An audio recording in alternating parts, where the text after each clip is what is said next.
Hello, this is Load Bearing Beams for you. My name's Matt Stokes. This is for you. Me? And this is Laci Roth. We are talking about the movie Private Parts. I labeled a lot of things on my computer private parts in the lead up to this, and then I'm like, I don't want anyone to see that and be like, why does he have a folder called Private Parts? It's private. It's none of their business. So, which one of us picked this movie? I did. Why? Let me tell you. Well,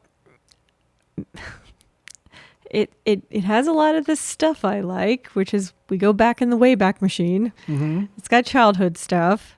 It's got great narration. I think I like the narrating. It demystifies a figure in it. I would have just been starting to get into Marilyn Manson, maybe, and I'd say Howard Stern is the Marilyn Manson of radio. How old are we talking?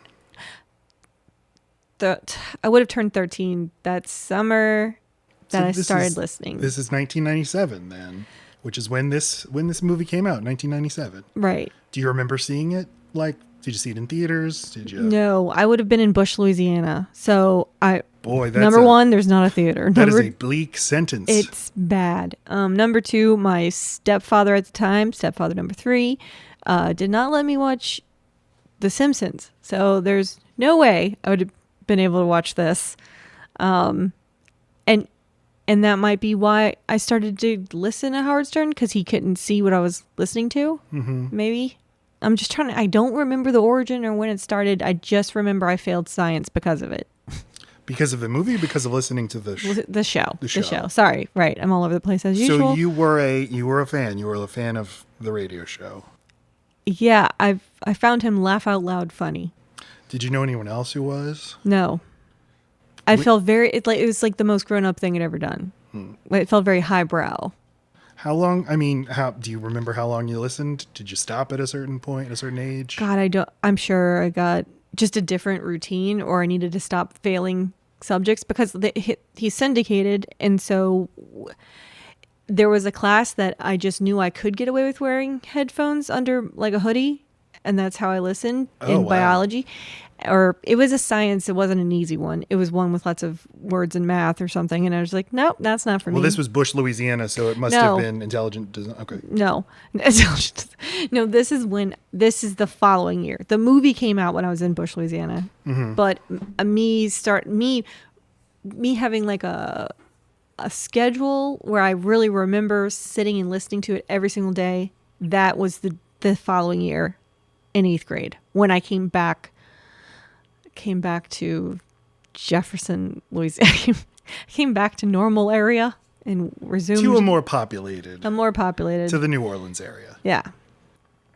Because that marriage failed out of farm like country. It do. Yeah. And I was starting to become a bad girl. Mm-hmm. So this fit with my thing, listening to bad stuff. But I don't remember thinking he was bad. I think that's what I liked about him, is that he's also like sweet and maybe misunderstood, but the movie honestly he has some thoughts on that in this movie. So yeah, because when you've talked about you loved Marilyn Manson, but you would pray for his soul. I'd pray, right? I was like, I'll pray deep down. I'm sure he's just the sweetest man. It turns out he was not. But that wasn't how you felt about Howard. You felt Howard, he's saying bad words. He's talking about naughty stuff, but he seems like a good man. No, I would never say good man. Thank you. I felt like he was a taboo guy, that if people weren't so prudish, or if they could get past that he says crude things, that they'd see that, like, but he's intelligent and interesting and nice. Mm-hmm. And I liked that you could say the wrong thing and still be good at what you do, and even be good because of it. And because I felt all the time that I said the not appropriate thing, okay, but it was funny, right? I was becoming I was always funny, but like the listeners don't know that. but more and more I was realizing that I liked off-color. You do kind of comedy. have a shock jock sense of humor. Yep. any family dinner with you will attest to that. Do you- Doing that's sound effects and asking inappropriate questions. oh, you paint. But it's charming. in a Oh, way. good. Yes. Just out of left field with Laci Roth. That's the name of my show. Did you? But do you have memories of like? Did you just like the movie because it was a Howard Stern movie? No, I think honestly the movie probably is what made me like Howard Stern even more, or understand that like he's a person. You know, disembodied voices were always so. It was before the internet, so like you weren't Googling the people you listened to. You just made up in your mind what they looked like, and I don't know, just disc jockeys in general were an enigma. But I also remember wanting to be on the radio, and my dad always telling me I had a face for radio. Hilarious. Jesus. And I would record like fake radio shows and with my cousins and by myself. They are not listenable, and I hope they don't exist anymore. But I loved to be able to do things with my voice, and it didn't matter what I looked like. Do you remember what you would talk about on these fake radio shows? Farting or like like fake interviews, a lot of fake commercials, product placement, or product stuff. Mainly developing characters, like figuring out voices and how to make mine sound different, because I never did like my voice. I think a lot of people feel that way about my voice. No, about their voice. I was very drawn to Howard Stern because he's not much to look at, and he has a big nose, and I was nothing if I wasn't a walking nose at that time, and I liked that it didn't matter. He was cool anyway, and it seemed like good-looking people found him attractive anyway. It was inspirational. And the I find Howard Stern sexy thing is like seems like it's a big part of his appeal, or at least a lot of like really attractive women are saying that in the movie and in just things I've read. I don't know. He's so sexy. What is it about him? Is it the confidence? It's the vulnerability, and I don't find him confident. I find him unfiltered and honest, and like you know what you're going to get with him, and unapologetic. And I guess that's the kind of confidence, but it's more and not I am who I am, and he doesn't change. That's what I mean. Yes, just outspoken and not like outspoken. Not worried about how this is going to come across. He was the opposite of me, which I was constantly worried about getting in trouble, and I just knew he wasn't worried about that. Mm-hmm. He wanted to be trouble. Which is what this movie's about, I guess? About breaking about how you can still get advertising dollars while being trouble. Pushing boundaries. It is, I can't believe, it is hard to imagine this being on regular radio. Yeah. Even now. And I'm not a big radio stan, so like I don't know a lot of other personalities. It couldn't be on, a woman couldn't orgasm on like actual like FM radio today. I don't have to be fuck me radio. Okay, but don't you think he's like Donald Trump in a way that like it seems like it was a template for things that were going to keep coming, people like him, but there's still not been anyone to walk the line of just crazy enough, just weird enough. And, well, like Donald Trump, like he's just so had no right being, no business running the business of the country, but he had this like gravitas, and like he was magnetic, and he was made headlines, and you know that people are just like, well, now it's just going to be people wanting to grab headlines and do whatever they want to do and say whatever they're going to say. There's no limits. And it's like, no, that's not. It's so much more complicated than that.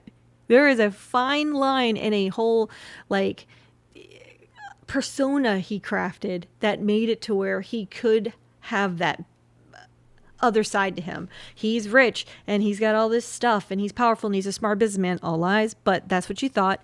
So then you get to do the other part. Mm-hmm. Well, we both read the Vince McMahon biography that came out recently. Mm-hmm. I didn't finish it yet. By Josie Reisman, where the author like postulates that like Vince McMahon is still to this day able to get away with what he gets away with by playing the character of Vince McMahon, and now you can see that in Donald Trump, and you can see Howard this. Stern. Yeah, kind of Yeah. the same way. It's like, well, that's just Howard. That's just what he does. He's not. This is a character that he's playing, even Yeah. if he never actually stops playing the character. Huh. I didn't. That's very obvious now that you say that, and that's not why I was specifically why I thought. I guess I just thought there was enough. They know their brand, and as long as the wrong stuff they're doing is completely on their brand, that they can just keep doing it. And that part of their brand is that on the other side of it, they're known for doing something really hard and being really special at something. So Vince McMahon just completely monopolizing and uniting the wrestling so it became one big glob and a really profitable thing, and just running a huge industry and business. And then Donald Trump, same thing. And Howard Stern, if you don't need to know anything about him to know that he's really good at radio. But by projecting Howard Sternness out there, it can excuse any bad thing. It's just that's part of the bit, and he's gonna make mistakes. And reading about him today, and it's man, surely he had there had to have been a Me Too thing or something with him. That's what I said. I can't believe there wasn't. But there's stuff like old sketches of him wearing blackface and saying the N-word came out, and the way he apologizes for it in the present, or at least in 2019 or 2020, I believe, when this particular thing cropped up, is he said I was a fucking idiot. I didn't know what I was doing. Totally wrong what I did. And just full. It does seem to ruin other people if something like that happens, but because of who he is and by just, I think, dealing with it that way, you kind of can forgive it or look past it for some people. No caveats, no reasons why it was a different time. All of that is implied, and it's just you guys know what it's like to be young and really dumb things come out of your mouth, and especially when you're a volume shooter, which I am. You're just not understanding the context. Although the thesis statement of this movie seems to be people misunderstand everything I say and do. And it seemed kind of it seemed kind of, what is the word I'm looking for? Kind of coming from a bad place for him to set it up like that, because it doesn't seem to be it doesn't, the narrative doesn't wrap around. He starts off with saying how misunderstood he is, and then he finishes with saying it. But there doesn't seem to be any reason for it. So that's why it definitely seemed like he's just laying the foundation for further mistakes. And see, they don't get it. And I think that's a cop out that's boring. So that did bother me watching it this time. Well, that's what's, I think, the most interesting thing about this movie, which was, I'll talk about the people who made it in a second, but this movie was very much, Howard Stern is the lead actor playing himself. This is a movie based on his book, and he had script approval. He was very much the creative force of this movie, and this is the specific way he chose to tell his story, and this is the specific parts of his life he chose to put on screen. And in fact, it took years to even agree on a script because he was so specific. People kept writing it too wacky. Yeah. The revealing things are things that seem you're trying to present yourself in a certain way and are actually doing something different, and it's presenting unintentional stuff about you. You're That's showing kind of us the interesting thing. You're showing us your insecurities rather than, you're showing us what you want, and that says a lot too. Yes, and it seems like reading about, I should say, I'm total Howard Stern newcomer. I've never listened to him. I don't know pretty much anything about him up until the research the past few days. I'd never seen this movie. I really knew nothing about it. And there was a certain point he started being on TV with his radio show. Do you know when that happened and what station that was? I don't remember when it happened, but it was on E. Okay. And I watched it a lot then. So there's huge gaps for me. There's when I started in 8th grade, listening to it habitually. And then I don't know when I stopped, but I definitely wasn't listening to the radio at the appropriate time to be able, I didn't have a job or anything. I was at school. So, so once it started being on E, that's when I picked it up again. And that's when it became a whole visual experience in a way. If I could be wrong. I think at least one broadcast was played at night. I wouldn't like have listened to the show. radio at night. Yeah, no. I would have picked On up E, again. I'm saying. Because I remember seeing it. I remember like flipping on the channels and seeing like a person who I learned this is Howard Stern. This is what Howard Stern looks like, while not being aware of like what a radio simulcast on TV is. Because I remember thinking like, doesn't he have a radio show? Why is he on TV? And then I think I remember women naked with like pixelated out. Yeah. Well, and him using like people with disabilities and stuff as being recurring characters, and that was hard to watching the movie. How much he relied on, haha, isn't that funny? Because that person's different. Yeah, that was hard to watch. That is. And there are recurring characters. Beetlejuice is one. Did you Google him? No. And he has that birth condition where your head doesn't grow. I mean, like what in the circus you would have called a pinhead. I don't know what it's actually called, but I just, it wasn't like he had Beetlejuice on all the time because he was so brilliant. Well, tell me this, because I'm not familiar with the show. My sense is that the people were in on the joke, or like were laughing at themselves too. He wasn't like getting over on people or like playing a joke on them by exposing them. No, I mean, well, to the extent that they could consent, that's what they were doing, and it did make them famous in a way. And I mean, I'm sure they would have stopped if there were more downside, but it does feel like taking advantage of someone who's maybe mentally too young to really be making that decision for themselves, even if they're legally over the age. And of course you think back and like, for instance, each scene in between each like jump in time that they do in the movie, they bring in some kind of person, usually someone attractive, to be like, this is Howard when he goes to Boston, or the cuts. I don't know what you call that. And there's one where there's a husband trying to convince his naked wife to get out the car. He drove all the way to do Jersey. this, all the way from Jersey. And, you're going to get out and you're going to do this. And it's like, that's a great example of, I'm sure the women on his show consented, and it was, they got up and decided to get naked and whatever. But it's like, that is a great example of, did they? I mean, just the pressure from whoever. And examining that specific scene, trying to figure out, are these supposed to be legitimate footage, like real people that he shot for the movie, or are they recreating something? Is this an actor pretending to be a woman who doesn't want to get out of the car and be naked? Or is this actually a woman who consented to being naked and then decided she didn't want to? I'm not sure. And I don't know that it matters, because the sampling, the people he chose to do it, people who were transgender, female bodybuilder, a person with that person that he had, though, the one that probably had autism, that couldn't say the thing he needed to say, that is a recurring person on his radio show. I remember him. I don't remember his name, though. He did definitely take if you think of it as a freak show or like a carnival, like his recipe of what makes for his staples, that like, well, if all else fails, so bring on someone like this to my show if I don't have anyone famous to bring on or whatever.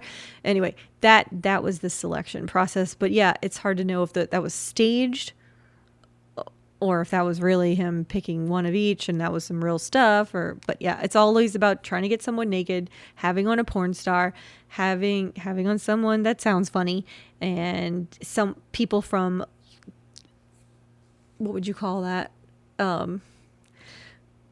Fringe, on the fringes of society, taboo lifestyle people. The defense seen raised by trans fans and queer fans of Howard and from Howard himself seems to be like, even though he had made fun and was homophobic, made transphobic jokes, he also gave visibility, and they brought them in and they got to be in on the joke too.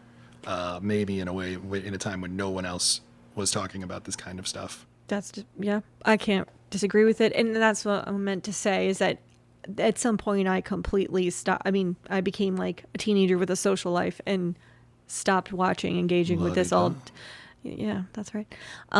So I have a decades-long hole in my. I don't know what Howard Stern's been up to. I just know he still exists. Yeah.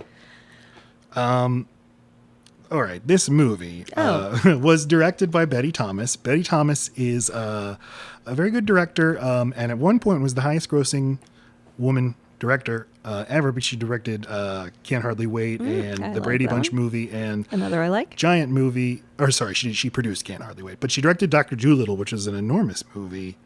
And the Brady Bunch movie, or at least the Very Brady sequel, might be a movie we cover on the show for me. Yeah, I know it by heart. Oh, really? Mm-hmm. All right, maybe. So she was hired. 28 Days. That's a random one in the middle of that little grouping. 28 Days. Oh no, Yep. no. Classic joke. No, that's another one that I really like. That's with Sandra Bullock. That's the joke from The Office. Is Pam runs 28 days later, thinking it's 28 days. It's like I just kept waiting for Sandra Bullock. to show Okay. up. Well, that's what I thought. Yep, that is what I thought it was. 28 Days Later. But no, it's a movie I've seen many times. And then so Betty Thomas also directed this movie for HBO, The Late Shift, story of the David Letterman v. Jay Leno war for late night in the early 90s, which I watched that movie a few years ago. It was pretty similar to similar vibes to this. And she listened a little bit to Howard Stern. Okay. But said she didn't really like him in large doses. And the producer of the listening movie... or the person? Listening, before Okay. she met him. The producer of the movie, Ivan Reitman, the director of Ghostbusters, and just big, powerful producer and director in Hollywood, kind of made this movie happen after it was in development hell for a long time. He thought that hiring a woman and hiring a non-fan to make the movie is going to make the movie better, because they're not going to be in awe and they're going to be able to have more of a sort of neutral perspective on this material. That makes sense, because that it does seem like why Howard kept rejecting scripts is they were so over the top. I guess written by people who thought they knew him, and maybe he is a much more tempered person than you might. I mean, he's just a person. You can't always be anything. And he, has the scene in the movie where he's in film school and he's making his weird little experimental film. He enters me. And this movie's trying to be Annie Hall. Like it's obviously in structure, with the voiceover, the talking to the camera, with the interviews, with the parents, the jumping around time. And I'm not the screenwriter of the movie said that when he said, I see this movie as being Annie Hall for the 90s, he said that's when Howard decided you're hired, because that's what he wants too. To be creepy. I was going to say, the things that creep you out about Woody Allen don't creep you out about Howard Stern, like the really, really close talking. Yeah, of course they do. The constant talking about sex. The whispered talking, the little sweetie that he becomes when he's feeling it. Yeah, he definitely has those vibes. I'm much more confident talking on the radio, Howard. Mm-hmm. I in no way want to kiss that person. Gotcha. So you don't find him sexy? No. I see too much of myself in him. No, I don't know his look. I don't know. He looks too much like me. He looked like me when I was in high school. No eyebrows, big nose, dark hair. Original screenwriter of the film, Michael Kelznico, who was fired before it was produced, but wrote many different drafts. And I'm spotlighting these writers, including the eventual co-writer Len Bloom, because people write movies, and we stand with the WGA. I want writers to be paid adequately, and I don't want the creative arts industry to just be populated by people who have really, really rich parents so they can afford to not get paid to do stuff.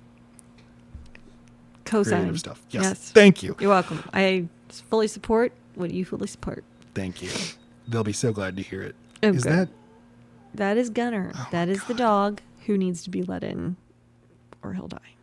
Me? This is bullshit. So the movie starts with Howard Stern descending onto the MTV Movie Awards, I believe. Yep. Presented by John Stamos. Who looked great. Legit snack. Playing the character of Fart Man.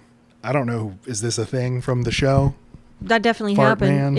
I don't know. I know that it happened on the VMAs. I know I watched when it did. Fart Man has a page on Wikipedia, so Great. First appeared in 1979. Okay.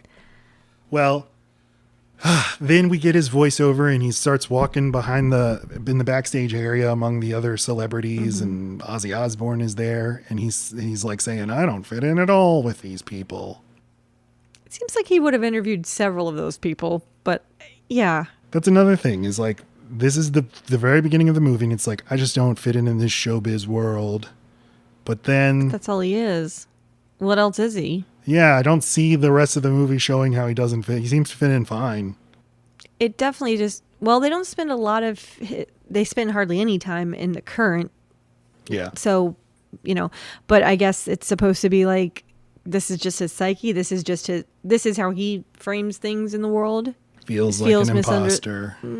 Feels misunderstood. Feels not given enough credit, which makes sense when you understand what his dad was like, which is just a person that he could have never pleased, who always called him an idiot, who didn't. But this, and then, we can get to that, to his parents. Great.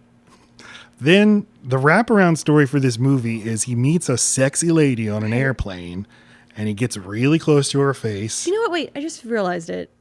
That's the message of the wraparound story, is like, to know me is to love me. That's it. That's this whole message to everyone. You might think you don't like me, and you might not get me, but if you sat next to me for a couple of hours, you'd be schmitten. Well, he says at the end of the movie, I grow on you like a fungus. Yeah, and that I just realized that is the message of the fucking movie. Like me, because you would in a minute. Just go ahead and skip to that part where you like me. I guess. No, I know. Well, he's talking to this sexy lady who doesn't want to be seated next to him, but she has to. And then he's like, I know you think you don't like me, but let me tell you. And then he tells the story of the movie. It's very strange. So presumably this is the present tense, which means 1996 or 7. Then we flash back to him as a kid. And this is the really Annie Hall portion of the movie, is him growing up and his parents and how colorful this world. Roosevelt, New York. It's on Long Island. And his dad takes him in. His dad works in radio as some sort of suit, not an on-air talent, but that's where his dad is not. His dad is not on-air. His dad's an engineer.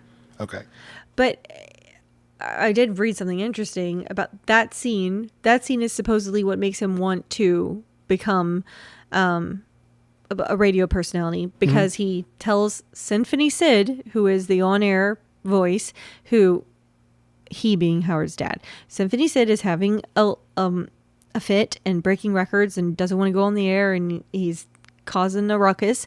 And then Howard Stern's dad stands up in his booth and out of nowhere says, I, by the power invested in me, like he says some stupid stuff, makes Symphony Sid calm down, and he makes Symphony Sid like, holy crap, this guy.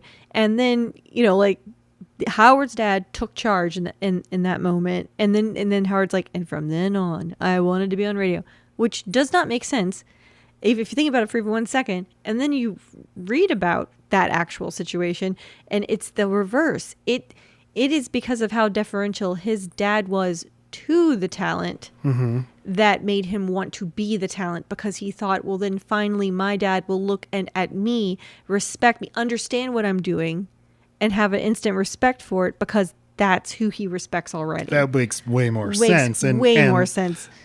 One of the elements that recurs is him clashing with the business people in radio. Yeah. And the bad stretch where he has to himself become one of the business people. Yep. So it is weird that the thing that inspires him is his dad yelling at the guy and then the guy deferring to him.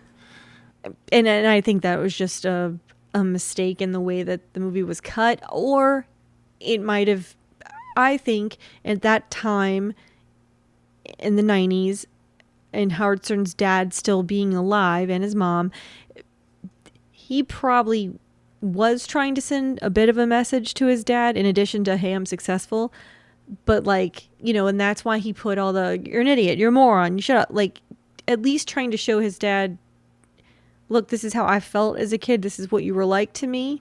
But he probably didn't want to be so heavy-handed and make any kind of a fool of the dad at all, which he doesn't, that he would show that on the movie. I think, like, he even said, we listened to a Mark Maron interview from February of this year with Howard Stern.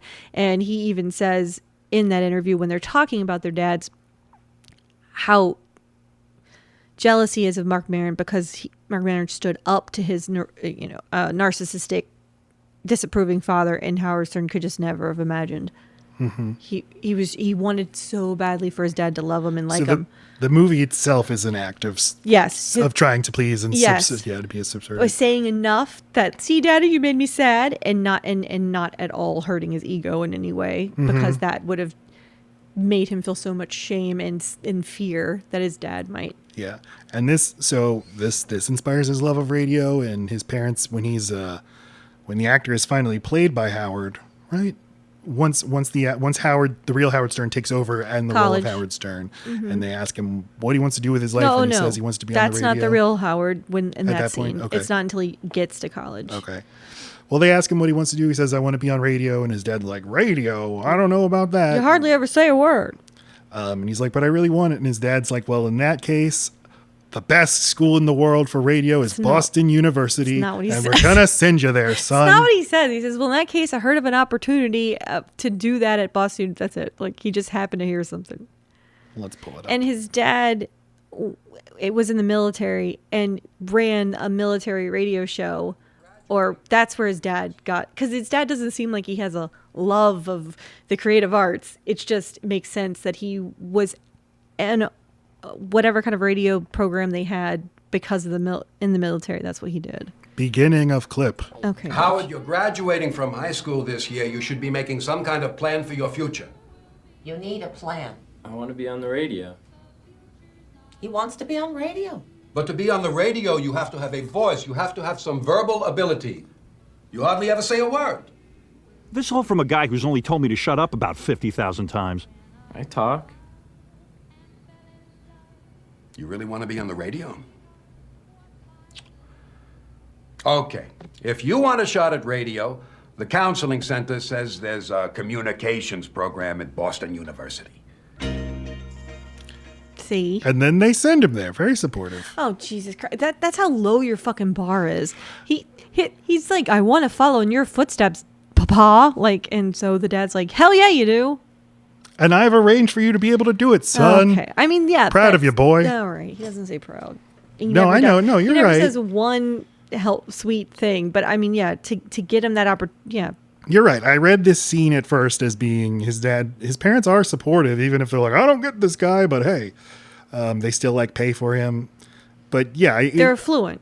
I do read it kind of differently after. Did I do it again? They're affluent. You did well enough. Ooh. That's all right. Well, what happens next? He goes to college and he's creepy and he's asking.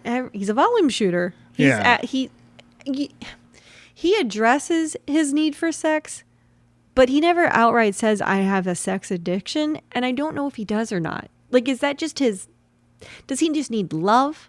So that's why the opening scene is him asking woman after woman. Just if I ask enough people out, someone will say yes. So is that for companionship?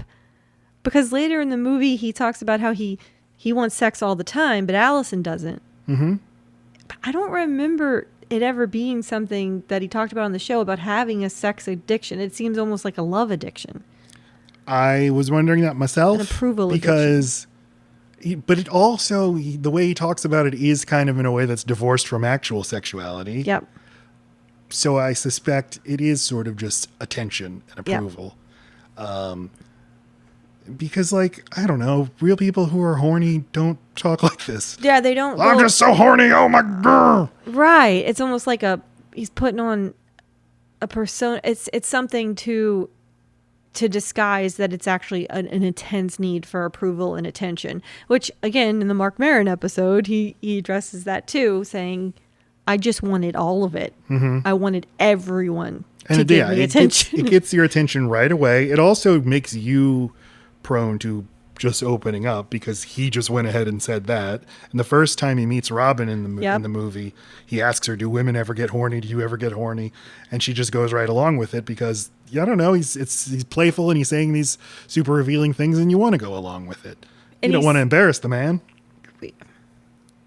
Right. You're right. He's instantly vulnerable. He's already given away something huge about himself, and he seems earnest. Like he really is curious. Teach me. I want to know about your ways, woman. Did you know he dated Robin Quivers? I read that. That's crazy to me. The absolute best thing about this movie, and this is a good movie. You thought so, right? I did. I liked it. We watched it twice. The second time I liked it even more. But the best things are just these filmed radio bits, and especially Howard and Robin have like this incredible chemistry. They do. And she's got a magical voice. Yeah. God, does she? So they're both great at playing themselves, and they make these radio bits very cinematic. That stuff is great. So he goes to college. He gets a job as college DJ, but it's not. He's doing it, but he's not doing a great job of it. And weird things. He's dropping stuff on the record players and stuff. Yeah, there's only one clip of that, and it's just a horrendous first start, I guess, or to say I was just a mess. Yeah. And now look at me. He had to start from the lowest of the low. I thought that there would be more of a straightforward, here's how I found my voice. It's kind of there, but you have to look for it. Like, he's just sort of trying to be typical DJ. Oh, sorry. Here's a question. When you listen to him in the 90s, he did not play music. It was a purely talk show. Purely talk. This but was after at these points of the 70s, I guess, he is still like a traditional guy who talks and then introduces That's all songs. he was. He wasn't a personality. And in the way that like Stevie G and Teapot on our freaking 97 Who? whatever. Exactly who. But these are just on-air personalities who are just there to talk in between songs and to give you a little information every now and then. But the more they started developing their own personality and then they started having a relationship with each other, the room for them to talk grew and grew and became more of a show with music around it rather than they are someone to introduce the new music in between more music. So I'm sure his slowly, the music just kept getting less and less. All that mattered was that rating stayed up, and I think he probably just made it into whatever he wanted. In the way, this is the birth of podcasts. Oh. Well, it's just, why do people like podcasts? It's because I can listen in my ears on demand, and I feel like I know these people. Yeah. And you listen enough, and it's like, I like you guys more than I like the subject matter you're covering. I find you guys interesting. I want to listen to you and feel like you're my friends. Yep.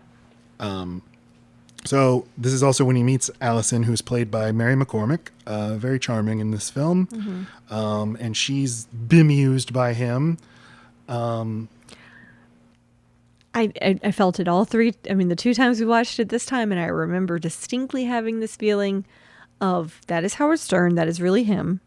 That is an actress. That is not actually his wife.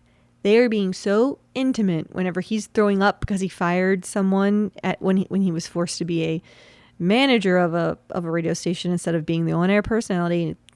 And he's vomiting, and she's so sweet. And then the next scene is him laying on her lap, inches from her face, her stroking his hair, and him asking, "Would you still love me if I wasn't?" And it's like, you just threw up. You're 2 inches from this actress's. Like, how disgusting is this for this actress? That's how repulsed I am. Oh, so but it seems like it was an effective performance. I thought you were going to say the opposite of like, this is a real person and she just looks too much like an actress. I find that happens sometimes when people can just look too actorly, too not even pretty, but like polished. You just look polished. You're saying words in a way that only actors say them, whereas he is not. He is just being right. He's himself. off the cuff. Yeah. I mean, yeah. That's how I know I had no crush on Howard Stern. It's like, oh, then she's got to kiss him. Sick. He is. She is starting her career and is supporting him, and he gets a job. He gets offered a position of program director for a radio station, which means he's not going to be on air anymore. He has to be people's bosses, and he doesn't like that. And this sort of seeds the feud with Paul Giamatti later in the movie. I think it is telling that we want to spend some time with him getting the perspective of having to be a boss and having to fire people and having to moderate their content and think about the bottom line, and how that can sort of how that can clash Purely art. with creativity and art. Yes, Of course. But it takes both, Matt. it does. You gotta have that money. That sweet He, cheddar. it seems like the part where he sort of stumbles into maybe what his secret of his on-air persona is when he's doing this live read for a commercial, but he loses the lines, and so he just improvs. And completely gets caught in a lie. And I really liked his acting. I did too. So let's just pull it up. God, these wigs. WCCC so also bad. wants to remind you that our new sponsor, Stanley Sport, is a great place to go. You know, I got to tell you something. When I was a child, I used to go to Stanley Sport all the time. I love Stanley Sport. My parents would take me through there, and we just had a great time. And we could walk out with tons of stuff, even though my parents didn't make a lot of money. Oh, and there's only one Stanley Sports, and the grand opening is this weekend. Mark it on your calendar. The grand opening is this. I just realized that makes no sense what I just said. I just told you I went there as a kid, and now the grand opening. Well, I think I was just caught in a lie. Oh boy! You know what the truth is? I'm a disc jockey who makes $250 a week, and I just want to do the right thing here on the air. I don't want to get fired, so I guess I lied to you, but I'll never let that happen again. You know what I mean? Oh boy, do I feel stupid. Okay, so I like Yeah. that he doesn't say anything crude, nothing inappropriate there. He is literally just sort of being a dork. Yeah. A very, very earnest dork, and just being like, boy, I feel like a big dork, a big goober, don't I? That's his secret Yes. sauce. His vulnerability. He is just a big fucking goober. And I do like, though, that, I mean, he's very specific about what he shows in this movie, and he very clearly gives his wife credit for identifying that and inspiring him to do what ended up making him really successful. I think that's nice. Because very shortly after that, she's like, I feel like the that show's... scene, the one that you just ended, is when she just says, yeah, just like when you're yourself. Yes. And it identifies that exact moment as being the best part of his show so far. Yes. So what happens next? The thing with the actress, who takes him to her bathtub. Oh, yeah, I guess so. Morgan Fairchild. She What a weird, like, did that really happen? What a weird way to kind of cheat on your wife. I don't know, but this happens a different time in the movie where a porn star is naked in the radio studio with him and then is going to give him a massage and he's wearing only boxers. And it's like, his wife has said, you can't cheat on me. I don't want, that's not But the kind of on air, relationship I want. I know, but on air, that's you playing a character. But when you're off air, I got to be the only one. And that, I assume, is the difference. He was off air with Morgan Fairchild. So You could fuck all you want as long as it's on air, I guess. so he could literally, I don't think so. okay. I don't. Yeah, that scene has always confused me too, because it looks like they're about to show you him take it way too far, and then it just gets cut off in some big huge moment that ends up being important for a different reason. Right. So it's like they just. It's like, well, why even bring it up? Or I guess that was literally what was happening. I guess the reason why Pig Vomit, the producer that he hates so much. Oh, that was because he had gone so far that the guy that has it out for him, that wants him to quit or to tame him, tells what is that? An engineer? What's the guy in the other booth? Okay, Yeah. to cut his mic, and that's what he does. He just all of a sudden he's not on the air anymore, and he's like, "What the fuck?" And so I guess it had to be a scene that was going beyond in order for that to have happened. No, I understand that part. Yeah. But if the movie is about his relationship with Allison Is it? and the tension, It doesn't. it's one of the big things. I mean, he says at the end of the movie, the end of the day, it's all about Allison. She's my best friend, the perfect person That's what he I could tells have ever himself. had. Okay, but I'm saying the movie itself is about the love of Allison and Howard and their relationship. I don't think so. But all right. You don't think what? I don't think so. I don't think the movie's about that. I think the movie's about him and all the things he wants us to see about him. And I think Allison is just one tiny part of it. But he makes an equal amount of a big deal about how good he is at radio and Robin. And like, You're gonna is a major theme of the movie is the relationship, and how she's this fulcrum in his life, and this is the human part of him. Yeah, for sure that. But again, it's just about him. So that sort of tension, I don't feel like ever gets, like, is he even aware of it? Of, Right. you've told me I am not to cheat on you. We don't have that kind of marriage. You don't want me being intimate with other women. Right. Where's that line? But what I'll counts as do it? it here, which is I'll be in my boxers and a naked woman will climb all over me and stuff. And that's okay because it's in service of a bit. I guess. But Never they don't remarked upon. They don't seem like they have that discussion, right? Like what is and isn't cheating, because he didn't physically do anything with the other woman too, except for that he got into his underwear, got into a bathtub, got an erection, she grabbed his penis. That's it. Like But my point is he should know this is not something she would be happy with, but then doesn't acknowledge in the movie that's what I'm saying. that I'm betraying her. Again, that's why I say this movie isn't about their love story. It's about him, and that love story only interests Howard in the sense that we're impressed at how hot his wife is and how smart his wife is.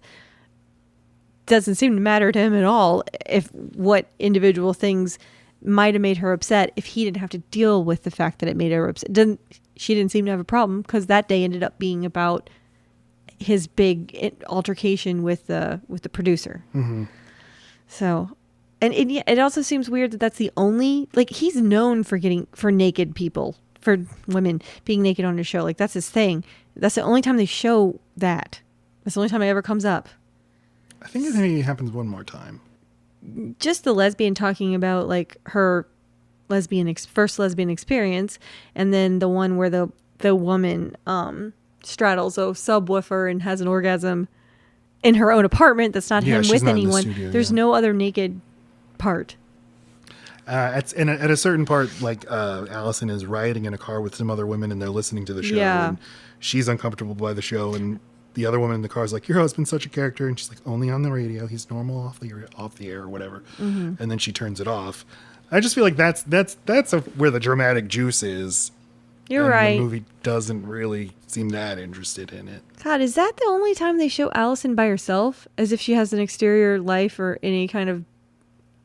Yeah, it might be. Except for her at her job, but those are parts of him talking about her, knowing what she's doing. This is maybe the only scene where it's just something she experienced all by herself. It's got nothing to do with him.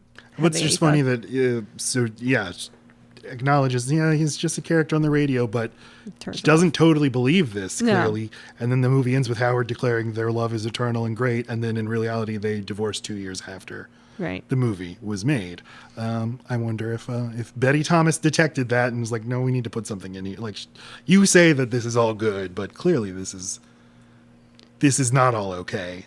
How can you be in a relationship with somebody like? Well, just the miscarriage part always bothered me, and it's supposed to. I mean, there's nothing funny about it to me, and so many people dealing with not being able to get pregnant. What do you mean? Oh, I'm sorry. This is why I suck at this podcast.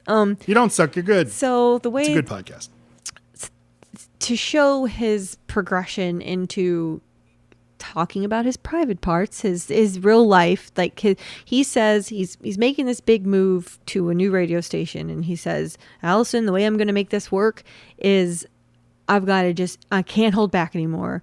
I've got to be everything I'm thinking and everything I'm experiencing. I'm going to put it on that radio show. And she's like, all right, do it.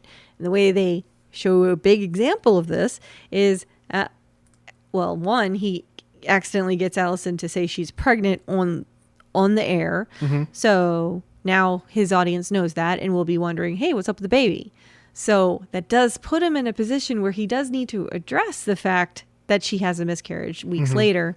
So he was going to have to do it anyway, or else people were going to keep asking about where's the baby.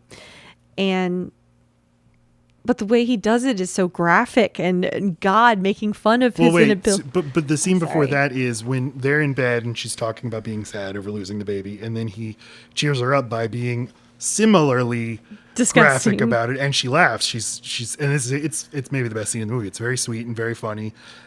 She has a very good sense of humor and Yes. gets him. She really gets him. Yes, is how it looks. And so then he like tries to basically recreate this on the air, and I grabbed this clip because it is very funny. Somebody talking about this. I don't find it funny. He's talking to God, and he's like you crying baby should've- sound effects from heaven. You should have done it right the first time, Howard. Yeah, but Please. You tried to have a baby and you failed. Oh, man. Now the baby is with me. And that's his voice as God. Boy, what yeah, a loser I noticed you that the second are. watching. Wow, he's getting awfully personal this morning. Hey, God, me and my wife are trying to have another baby, you know. A real man would have done it right the first time, Howard. Oh, for God's sake. It will be pleasant today, rain tomorrow. It's my kid up This there. is God with the weather on DC 101. You're all wrong, God. You're completely out of line this morning. I don't think we should be talking about this. I went to the doctor That's with my my wife. I gotta kid. tell you that. That is so funny. It was an awful experience. That because the one doctor moment, walks out, and there's your 'cause it's kid, so your ridiculous. beautiful child, and he's no bigger than the size of an aspirin. Howard Okay. Jr. Okay. no bigger than the Well, yeah, because where's the line, right? Like, I mean, for some people that's hilarious, but for people who are actually going through shit like that, it's so not funny. Well, she gets upset and calls him an idiot, and I'm not an idiot. Because there's a difference. We were joking. That was just for us. Then you brought it out into the world, and talked that way about our dead kid, joking about it to the world. Yeah. Yeah, that's the problem with being Howard Stern. Like, where is that line? Because that makes these amazing moments when you go just far enough, but you got to hurt someone. You've either got to hurt the radio station you're working for, or someone in your personal life, or then it's not authentic. Like, if someone's not the butt of your joke, it's not funny. But nobody's the butt of the joke. I mean, you're saying Allison is the butt of the joke? Well, or like that's what makes it Howard Stern quality, is that there are stakes. Like, oh shit, he went there. And you can't do that without there being someone to care that you went to the place. It's The butt of the joke is on the okay. It doesn't have to the be a dead butt. baby. It doesn't have to. Thank you. Whose mother is still alive and very upset that the baby's dead, right? So there's no butt. Okay. There's just someone very offended okay. and hurt, and that's what makes it like, damn, like that. He never seems to actually understand her point here. Yeah. That this is just how they'll have to coexist. That again is what's interesting about this movie, is also knowing they got divorced shortly after this movie, and he's like, this is the understanding we've reached in our life, and clearly it was not. And you can just watch this movie and see she does not agree with the things you're saying about how your relationship works. True, but he's getting very right. He's so famous now for being exactly this way. Maybe not quite yet. I can't remember. He's signing boobs. You know, I mean, he's At which point? I'm just not sure, but he's getting there, right? Once he's got Robin and he's got Fred and the whole crew's there, and I'm not sure what studio. That's what I'm saying. This movie jumps around to different studios, and all three of them are together in 3 different places, I think. Anyway, what I'm saying is you've got Allison, and she at home, and she gets mad sometimes, but she hangs on, and she's still actively trying to have kids with you. And then and then eventually does, right? They have 3 daughters, so clearly she held on for a long time. Yeah. And then you've got your fame that's growing and growing to the extent that you're doing press conferences in Washington DC. Anyway, I'm just saying, I don't. He is what matters to him. That's why I don't think this movie is about them. I think that only is a big part of it, because that is a big part that gives him clout. He's got a smart, beautiful wife. Doesn't matter that Allison is smart. Okay, I mean, he did agree when the screenwriter said this is a movie about you two. It's Annie Hall. It's about your romance, and that's what made him hire this writer. And the director said, I didn't want this to be so career focused. I want it to be about the relationship. Yeah. I mean, they can say whatever they want. It doesn't make it true. He's being pulled by 2 things he wants very badly: love and true, like, unconditional love and intimacy at home, and then just gobs of of attention forever Also- and adoration. He's also like inventing this role. I mean, the Yeah. superstar, Yeah. internationally famous radio personality who talks for 5 hours a day and talks about his life and is very, shares lots of stuff. Yeah, I guess there wasn't a model. It's a 24-hour news cycle about him. So it's fucking hard. And Allison like knows him before any of this happens. And so has to, it's like, well, I signed up for this level and then that level, but I didn't totally know what I was getting into. And in that way, that's why I'm thinking there's no big tragedy here. Like, he put his line in the sand. He was very clear, like, he needed to keep sharing. And she was very clear, like, well, sometimes I'm going to be really fucking pissed about that. Yeah. And those things ran along parallel as long as they could until... And neither of them wanted to take back or to change their position. So then eventually he gets hired in New York to the big WNBC. to WNBC. We meet Paul Giamatti as Pig Vomit. Who was the only role I ever knew him in for years, and I hated the fucking sight of his face because of this fucking role. You would always refer to Paul Giamatti as Pig Vomit. Oh. I'd be like, what is that? We're watching Sideways, a movie I love. I'm like, oh, Pig Vomit. And I eventually knew it was from the Howard Stern movie, and so I was like, I guess he plays some like weird wacko morning Right. zoo character. No, he's an executive in a suit. He's his dad. This guy, so they said that the character Giamatti is playing is a composite character. That seems to be kind of a lie. This is just a real guy who they changed his name, and in real life he called him Pig Virus. In the movie they're calling him Pig Vomit. I watched a clip from an interview of Howard Stern with Paul Giamatti in 2010. And Giamatti says, I didn't know this was a real guy. The accent. Wait, the accent. Was the guy Southern for real? Is that why they gave him an accent? I don't know. That's But the very specific. I mean, the guy's in New York. Why is he talking like that? The director said, just do like a bumpkin Kentucky accent. Oh, Kentucky. That makes sense. And then he never saw a picture of him or anything. Yeah. Okay. Are they friends? I don't Giamatti. know if they're friends. This was a delightful interview to watch. Well, I'm just saying, why that many years later, 13 years later, are they doing an interview? He was probably promoting something. Who? Giamatti. Oh, like it's him at Howard's place. It's On the not- show, Oh, yeah. okay. I thought you meant they were being dual interviewed by a third person. Oh, no. Like, really? What kind of press and junket were they doing this for? No. Private or parters? No. It's funny because he was talking about a movie he made after this, starring Rupert Grint, who played Ron in the Harry Potter movies, as a like whose superpower is farting, and he gets hired by MI6. And Paul Giamatti's like, yeah, despite my turn in Private Parts, my career didn't totally explode after this. That's the other. You said he's a great interviewer. I mean, just from what I've heard, like he's outstanding, and he can get people to talk. Yes. Talk about stuff and talk. You just know don't why? hear actors talking that way about their careers like that. Ever. It comes right back to he's so disarming because he is an open book. There are no private parts. Yeah. He makes you feel like you're just the only two people in the room. Like you're whispering to each other. And you know how much I hate whispering. Yeah. Ew. I fucking hate it. It's fucking gross. We are. You so just quivered, Robin. I was thinking we were watching the television show Justified 15 years after it was made, and Meaning we're watching it right now. Jeremy Davies plays a Jeremy Davies character, so he's always talking like this. Wait, which one's Jeremy? The guy from Lost? Yeah, he's. That's just how he sounds.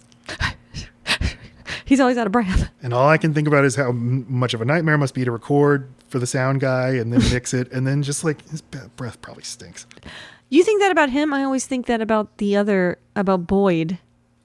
About Boyd, about Walton Goggins. Yeah, because they make such a big deal in Vice Principals about how his breath stinks, like in multiple occasions. So now every time I see him, I'm like, ugh, don't get in Ava's face like that, Boyd. And both of us hate that they say that about Bob Belcher. Well, and Tina Belcher. Really? I know. Yeah. Ugh. So now, I mean, they make comment after comment about Tina's breath.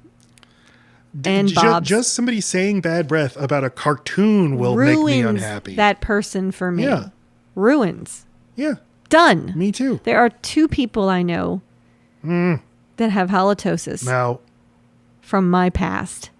and I cannot conjure their faces without smelling their breath.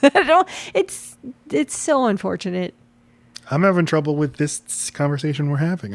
If I had that issue, there are no links I wouldn't go to make that not be one of my issues. It's so...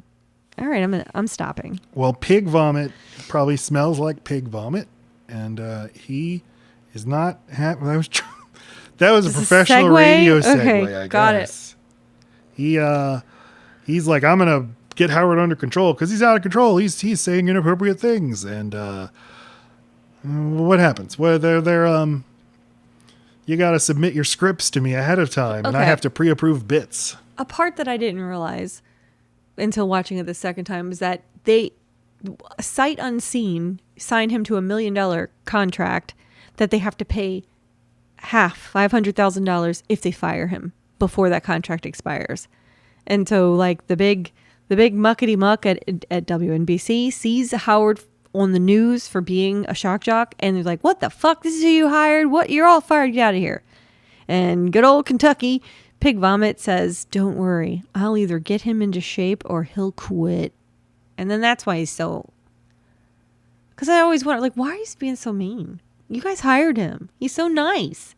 He's just shocky. And why are you being so... Anyway, yeah. It happens all the time, though. I'm dumb for not having I mean, but to- that specific thing is I was like, a kid. Why I wouldn't have understand contracts, and that $500,000 is a lot of money. I wouldn't have gotten that totally. No, but your question of like, well, why hire him then if you don't want him to do his thing? But that happens like all the time in business and entertainment and sports. It's obvious to zap him from the other market so that you're not competing with Imus, the person who's in your market, who he was completely, blowing out of the water. Now it's like, oh, duh. But It's a catch and kill. And then just disconnect between people who make these business decisions and people who are like, does this fit our creative vision, or do we want this kind of thing on the air, or why would we hire this person and then not let them do their thing that made them so popular in the first place? And so they fire Robin because she helps Howard with a bit that Pig Vomit hates, and he can't fire Howard, so he can fire Robin. And Howard doesn't really do much to stand up for Robin. I mean, he objects, but he doesn't say like, "Well, then I quit," and because she says that to him. You should have quit. Unsaid is this. I'm a black woman in this largely white man industry, and you have so much more power than me. That's. I'm always going to be vulnerable, and you're always going to be protected. And honestly, he could have quit. I mean, well, I don't know the terms of his contract. He could have left and then not had the money, but he's the biggest fucking thing ever. So couldn't he just go to the second biggest, whatever market for that, and then take Robin with him, get her written into the contract? I mean, there are probably things he could have. He should have quit. No, I don't know. I always thought like she was being unreasonable. It's like, he said he didn't like it, Robin. God. But yeah. Yeah, if you're Robin, you're like, I am the most important piece to what makes this all work. Like, this thing doesn't work without me, and you're not showing that I'm valuable. And then like, what else am I gonna do? Like? Right.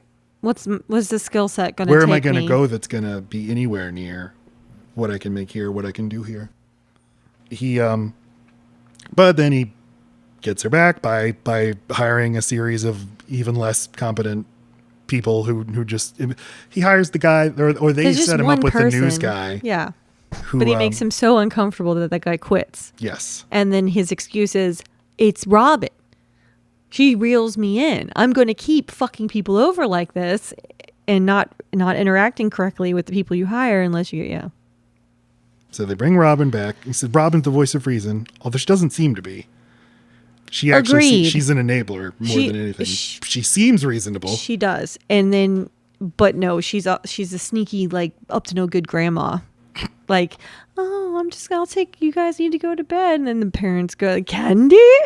She just does, she fuels the fire in a very covert way. Am I saying the right word? She's always bothered me. I really like her. And in this movie, I love her.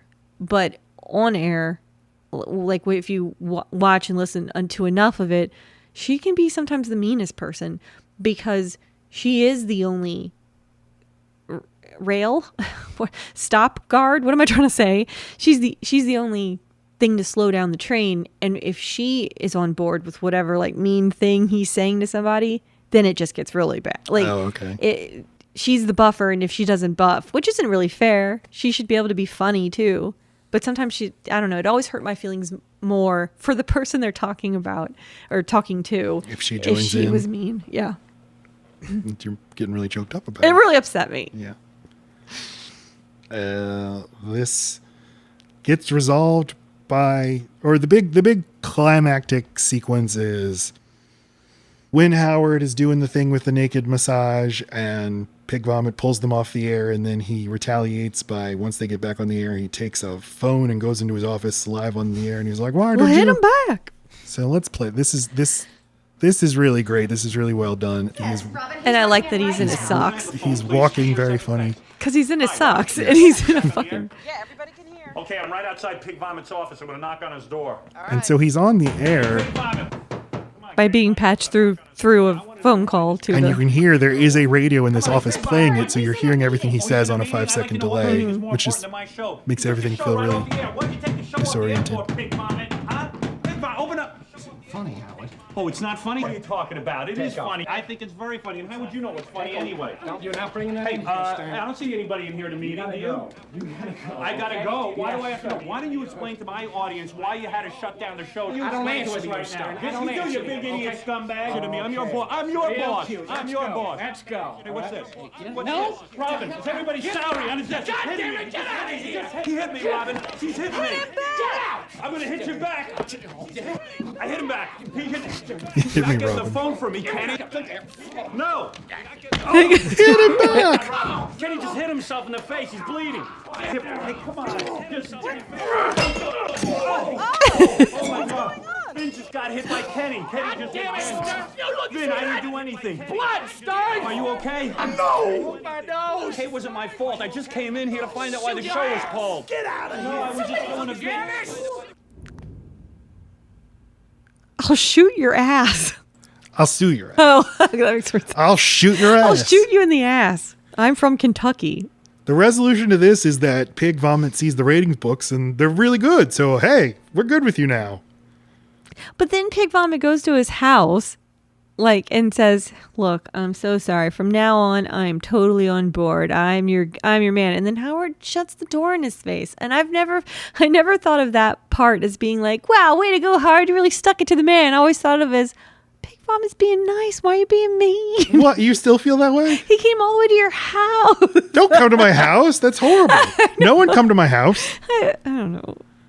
No, he's I saying, hey, always you can felt make bad for Pig- money, so now we're partners. Yeah. And that's, I think it's saying we're partners. Like you don't Yeah. contribute anything.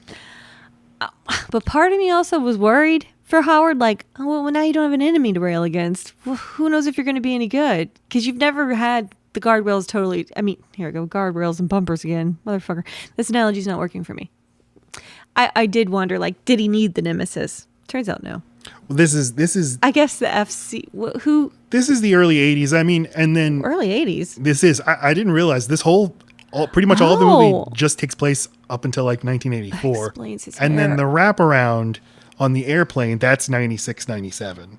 Oh, well, Yeah. God. Okay, yeah, I guess And a lot would have to happen for him to be on the VMAs. So that's the other thing is That's weird. this is the specific part of it's the rise. The rise is the story I wanted to tell about. But that myself. explains the AC/DC being the concert as well, right? Because AC/DC would be a concert now. Like they're always. but there wasn't a big enough. They needed time to become vintage and cool. It makes sense that in the 80s that would be like a hot thing to get, rather than 10 years later. 10 years later isn't far enough distance. They would just be. They need time to become uncool to be cool again. Don't disagree with me. Well, I think that might be true about just about everybody, but AC/DC. I don't want to hear it. All right. He by being part of big corporate media and being allowed to get away with that, you always have that tension. And so even if you don't literally have a nemesis, I was gonna. the thing is he's allowed to say this on on national radio, working for NBC. Is it the FCCA? Who? FCC. FCC, that's it. And I would assume that that's a constant. He's going to cost them money all the time for fines, and he's always going to be a liability. There will always be someone to push back against, probably. Right. Until he What about when he gets on Sirius leaves Radio? and goes to Sirius. Oh, okay. I don't know. I mean, I didn't do, that's the thing. I tried to like really get informed about all this, but I saw this is a world that is so huge. Howard Stern fandom is so massive, so much like mythology and history built into it, that I'm going to sound dumb if I even try. And I've sounded dumb, I'm sure. And we don't know what we're talking about. I'm getting a divorce. Anita? Isn't that her name? Dare you say her name I forgot her name until just of that our moment. divorce lawyer Yeah. / counselor. Who lives here. Just in case that I need a divorce. ASAP. It is expensive housing. Worth it. I don't know what the legacy of his move to Sirius is. If it's like the show went downhill once he got to Sirius because of the. I don't. It I went don't downhill? No, I'm saying I don't know if that's like something everybody thinks. Where is he now? Sirius. No. What part of the hill? Did he go up, down, now he's up again? Like, what is he? What is his? That's the thing. I don't know his reputation now. I don't know. Well, these like he has like really toxic old fans who are like, I don't like woke Howard. Oh. But I read stuff woke Howard says, and it sounds just like Howard, but just like Evolved with the times. not like yes, but not in like a. I don't know. Like he like asked to atone for how much of a platform he gave Donald Trump, and he'll still like talk about it, like, well, Donald's a friend. Yeah. And it's like that's another thing this movie doesn't get at is like, what does he think about art? What does he think about politics and the things he's doing and contributing to, and what is it all in service Right. of? Does he have an animating philosophy? Does he think of himself as being responsible for things in the way that like Oprah is? And and it probably is hard to think of yourself as being someone that did a thing when you always kind of feel lesser than just inside of yourself. Well, here's what I was. Oh yeah, sorry. About Sirius is like a radio show that I listen to every day for almost 15 years is the Dan Le Batard Show, which I started listening to before they went to ESPN Radio when they're just a Miami station. They just uploaded their whole show as a podcast, and I would listen to it there. And then they moved to ESPN Radio, so they were nationwide. And 2 years ago, they left ESPN and are now like podcast, self-funded podcast only. And this isn't the only reason, but like once they were on their own and out of the corporate machine, it did kind of lose some of its appeal because they were their show that makes fun of the very idea of sports talk radio, of being like serious and stuffy. And once you start listening to them, it's hard to then listen to serious sports radio because you can only hear them talking the cliches. You only hear parody. That the Le Batard Show exposes. But because they were doing it from inside ESPN, which is the purveyor of this kind of stuff, right, it does kind of lose its edge. It's like, well, now you don't have bosses and you can say whatever you want. And also, you don't have like the natural rhythms of radio, the breaks, the not being able to go back and edit yourself. Your guys in the living room, like you're being too windy. Like you don't have to stop. You're just like. Some people need the restraints. The restraints Right. make it entertaining, and because you know it's coming from you hear the tension of, I have bosses who don't totally approve of what I'm saying. And last week tonight, it's also, I don't know if he sprinkles that in. John Oliver. Like, I don't even know if there really is tension with him and whoever is producing his show, but he always puts that element in there. Because they're on HBO, which is owned by Warner Brothers Discovery, Right. and he's always making fun of Warner Brothers Discovery. Yeah. Oh, I'm sure. Yeah, there's some Warner Brothers executives like, why are we paying him to say this? I know, but because it is a formula that works, this like, I'm the bad boy of this station.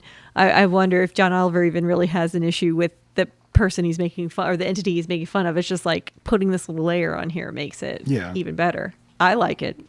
Business daddy is what he calls him. Do we miss anything? The movie ends. I miss Howard. Howard, we then resume that we suddenly remember, oh, he's narrating because he's telling this whole movie to a woman on the plane next to him. Who gives a fucking shit? And then he looks directly in the camera and says, like, no one understands. Yeah, that's what he says. I could fuck this lady. I could make love to her. Blah. Like Woody Allen, we could make love. Right. He's so... Blah. Oh, we can be making love in my We can- apartment on Central Park Oh my God, I could put my penis on it. Yeah. with a typewriter. It's too intimate. So suddenly the narration is not him telling the story, but him directly addressing the camera. Then he gets off the plane, he meets his wife and kids, and he's like, so that's my story. No one understands me. My wife rules, and maybe we'll have a threesome one day. Burp, burp, burp. That's the end of the movie. Yeah. So what is the movie about? It's about A he slice rules, of life. Yeah.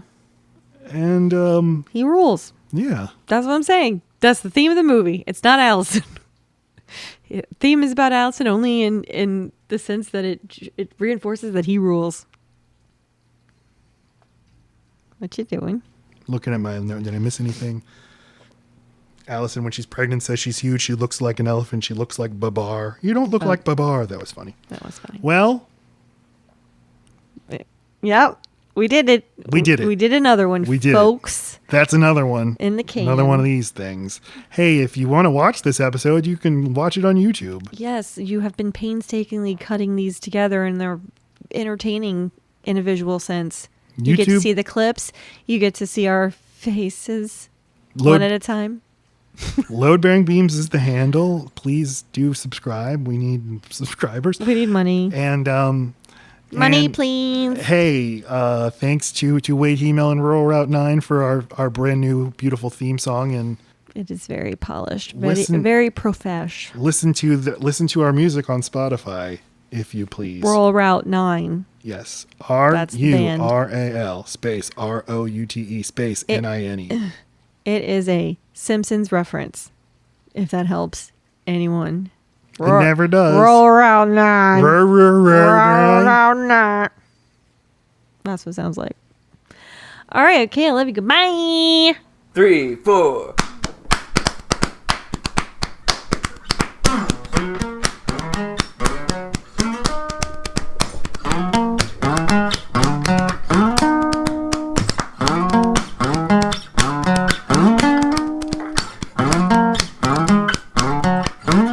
Everybody, love bearing beans, love bearing beans.